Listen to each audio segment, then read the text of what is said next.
Hey guys, I'm soaked. I just had to walk 1.5 miles to get to my car.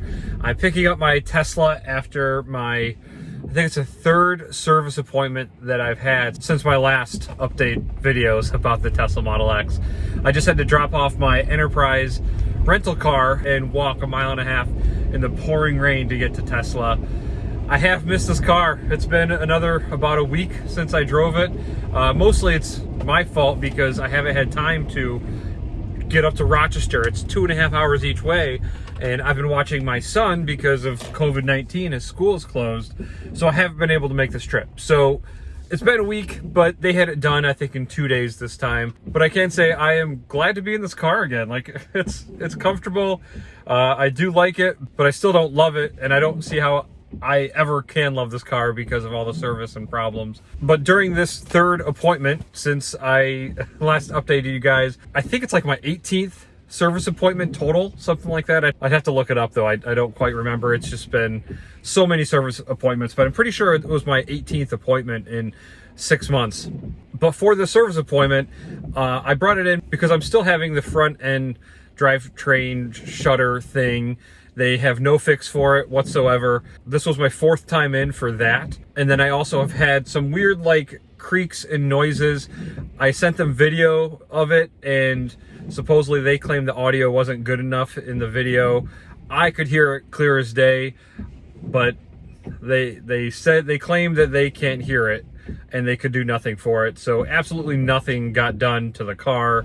I also thought I should probably update you guys on the towing fiasco that I had many months ago. I finally got a check for the towing damage that was caused by this towing company that Tesla hired. It took a long time. The insurance company wouldn't return phone calls.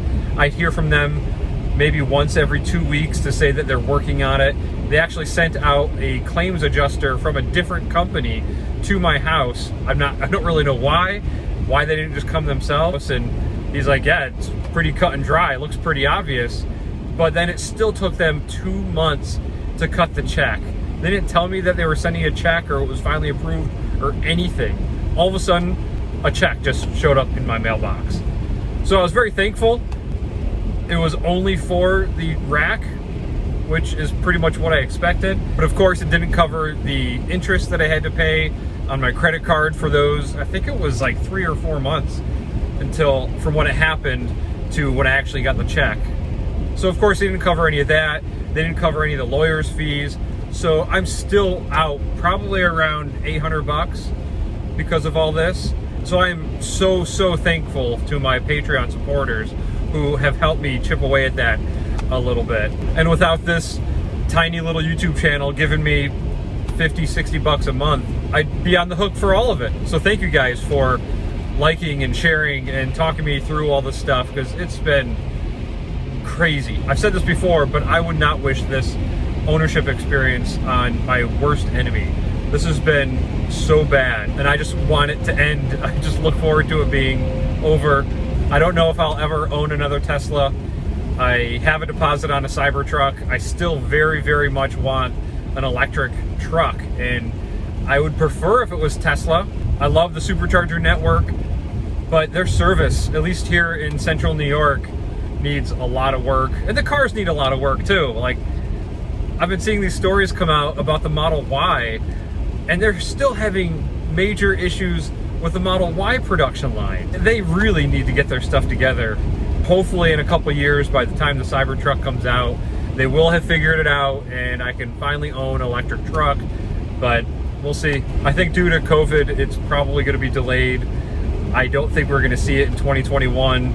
If I do end up getting rid of this car, I never thought I would do it, but I'm probably gonna go back to gas because I don't really want any other EVs that are currently out in the market. I've been really looking at the Toyota RAV4 Prime, is what they're calling it. It only has 39 miles range, supposedly, but it does seem like a pretty good option. It'll allow us to travel long distances, and we won't have to rely on charging the car or anything. And I can't believe I'm even considering going back to a gas car. But yeah, I think that's what it's gonna have to be until Tesla gets better. So I guess that's it for the quick update. I have a bunch of stuff filmed for the last 3 service appointments.